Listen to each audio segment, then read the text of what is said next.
Hi, welcome to Bookie. Today we will unlock the book Being Mortal, Medicine and What Matters in the End. Despite the differences of wealth, class, and status among people, there is one thing that all face with equality, and that is their mortality. Mortality is a subject that every person eventually has to confront. Fear, anxiety, confusion, and finally acceptance are all normal emotional responses to death. Not just individuals, but also doctors, social organizations, institutions, and even nations ponder the meaning of death. In our society, doctors are probably the people who most regularly come close to aging and death. Improvements in doctors' techniques and the technological advances of modern medicine have undoubtedly injected a new perspective into modern people's expectations around life and death. These expectations are mediated by contemporary relations between humans and the machines that monitor our lives. People seem more inclined to focus on data and the devices that generate it when evaluating the state of their health. They check their condition by measuring electrocardiogram, blood pressure, and other body indicators with machines. If the indicators remain within the normal tolerances, people breathe a sigh of relief. Increasingly, the existence of intelligent machines eradicates human contact. Consequently, patients or those about to die treated by machines become more and more isolated. If you were nearing the end of your life, how would you think about it? How will you choose to bid farewell to this life? Today's book approaches these tough questions. The book's author Atul Gawande is a skilled surgeon and a Harvard Medical School professor.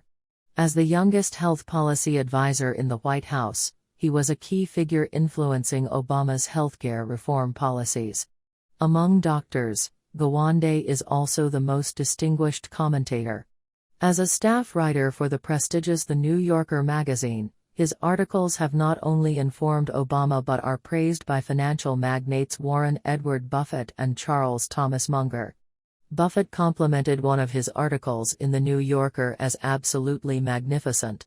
Munger said, "This article is so useful socially," and he even gave Dr. Gawande a $20,000 check to show his support. We have previously produced 2 bookies of his bestsellers, Complications, A Surgeon's Notes on an Imperfect Science, and Better, A Surgeon's Notes on Performance. The book we will review now, Being Mortal, Medicine and What Matters in the End, is also an international bestseller. The book paints a picture of a world that gives little attention to aging and death. Ordinary people deliberately avoid this topic.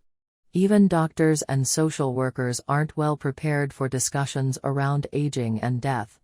Consequently, the final moments of life may be painful and descend to a tragically low point in the rich experience of life. In the book, Dr. Gawande also analyzes modern society's senior care challenges and provides inspirational advice on social care systems.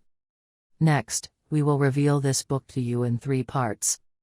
Part 1, Rationalizing Aging. Part 2, The Evolution of Modern Senior Care Institutions. Part 3, Greeting the End of Life with Dignity. First, let's talk about aging.